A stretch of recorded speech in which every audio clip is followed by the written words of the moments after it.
Are you looking to build a slide deck like PowerPoint or Google Slides in under 3 minutes on virtually any topic? Stick around, that's exactly what we're going to do. So the first thing we're going to do is discover what is Tome.App. We're going to look at some of the benefits of using Tome, we're going to design some materials using Tome.App, and then we're going to see how to share those different things.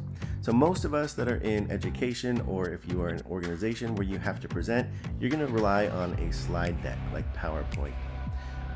Tome is ready to help you build your slide deck in under 3 minutes on virtually every single topic that you can think of.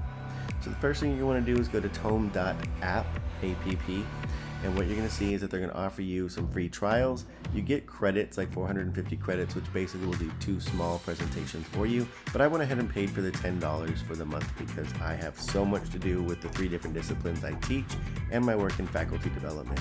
And so you can see here as I'm scrolling through, Tome will actually create a lot of different things, not just slide decks for you. It'll do web pages, you can insert a document and it will build a presentation based off of that document. You can also use it to build social media campaigns, etc. So there's so much that it's willing to do for you, but we're just going to focus on slide decks right now. So I'm going to first click on a create presentation about, and then it's going to come up with a prompt. And it's basically going to run just like ChatGPT, where you're going to give it a prompt, and the more specific you are, the better the output is going to be. And so you can make this on pretty much any topic. I'm just going to use something that I'm kind of semi-familiar with as a subject matter expert, and I'm going to ask it to build a presentation on introduction to ideal gas laws. I'm going to type in my prompt, and then it's going to start thinking just like ChatGPT would. And it's going to come up with some titles for the different slides it thinks I should present on.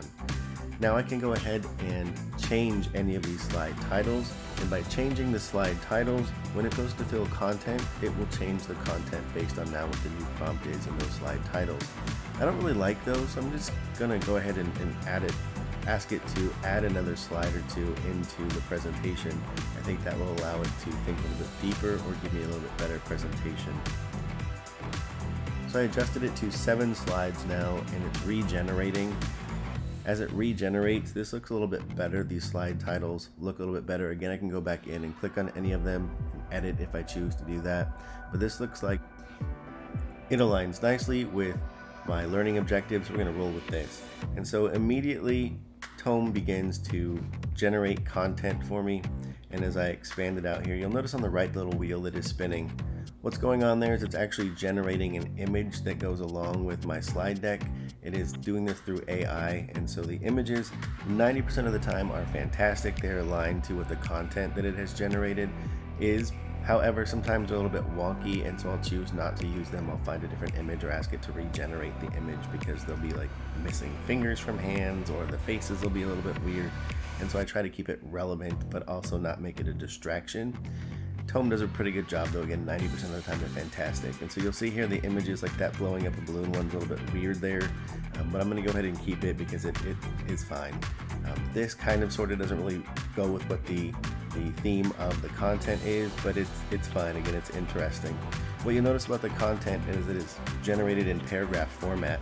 This is not normally conducive to PowerPoints, and we know that, but I can go ahead and use this in my online courses perfectly because it covers all the content for me.